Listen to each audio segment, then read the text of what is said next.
Hello YouTube, I'm back with another episode of another chapter reading. First chapter reading of another book from my collection, from my library, and this one I'm excited for. I bet this will be a bit nostalgic for me because I read this when I was in high school. And I graduated high school many years ago now, and it brings back memories and almost nostalgia. Just looking at the cover is nostalgic for me. And I can't wait to share this and have you guys guess what book it is I'm reading, because I don't think it's very well known, and I would be very surprised if people can guess what it is I'm reading before I let you all know and show you the cover. This is part 1. It was a dumb thing to do, but it wasn't that dumb. There hadn't been any trouble out at the lake in years, and it was so exquisitely far from the rest of my life. Monday evening is our movie evening because we are celebrating having lived through another week.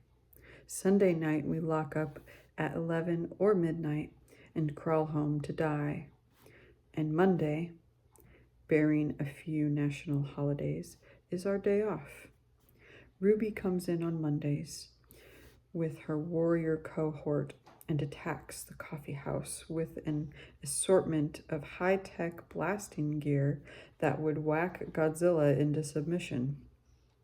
Those single-track military minds never think to ask their cleaning staff for help in giant lethal marauding creature matters.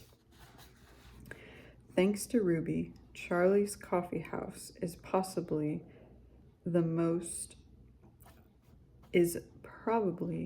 only place in Old Town where you are safe from the local cockroaches, which are approximately the size of chipmunks.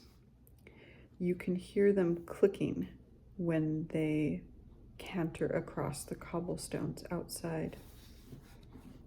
We'd begun the tradition of Monday evening movies 7 years ago when I started slouching out of bed after 4 a.m. to get the bread going. Our first customers arrive at 6:30, and they want our cinnamon rolls as big as your head, and I am the one who makes them. I put the dough on the rise overnight, and it is huge and puffy and waiting when I get there at 4:30.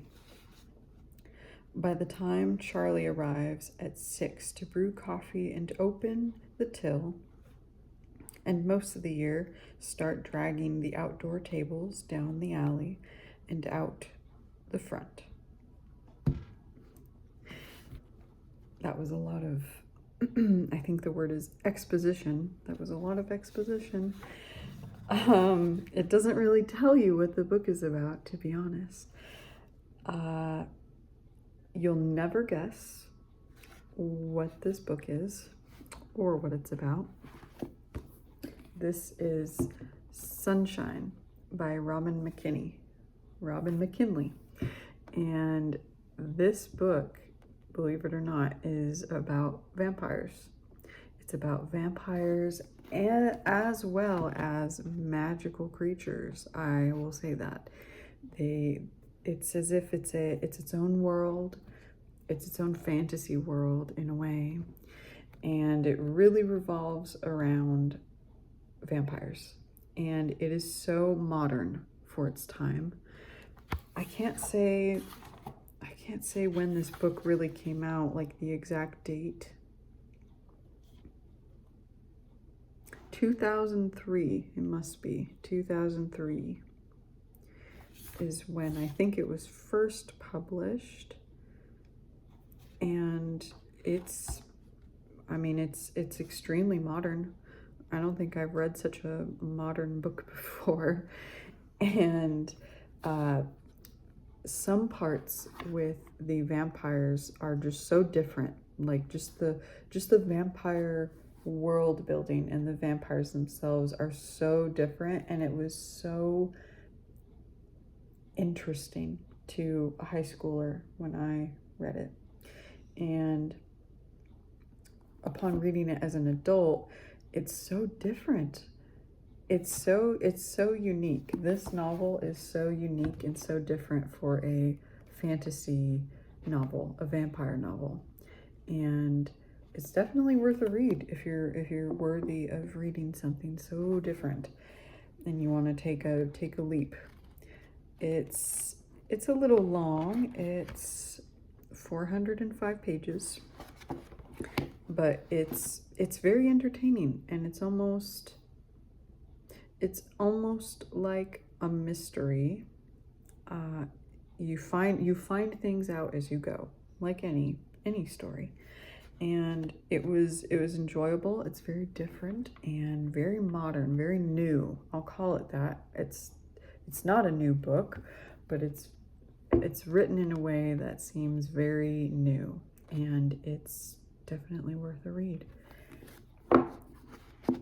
Thank you all for watching and listening.